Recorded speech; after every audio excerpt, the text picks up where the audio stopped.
يا ابن اجمد، ما تشمتش فيك الناس اللي بتكرهك. طول ما انت مكسور وموجوع وطول ما انت راسم الوش الحزين قدامهم، هم مبسوطين وفرحانين جدا.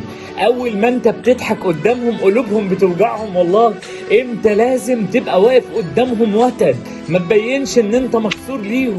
الناس اللي حواليك اللي بيكرهوك واعدائك هم نفسهم يشوفوك وانت خلاص فقدت الامل. انت لازم تبين ليهم ان انت ما انتش فارق معاك، وتبقى ابتسامتك على وشك 24 ساعة. تبين ليهم حتى لو الدنيا دي تهدت انت ما بيهمكش، وان انت لو وقعت 1000 مرة هتقوم، لان دي طبيعتك. اجمد كده، اجمد. اوعى تنكسر قدامهم، ما تديهمش فرصة ان هم يشمتوا فيك.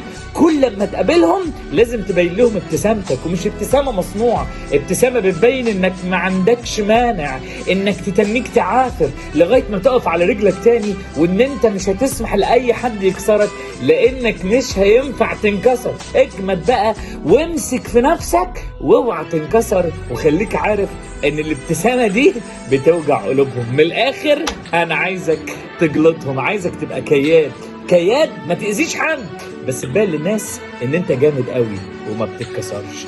اجمد.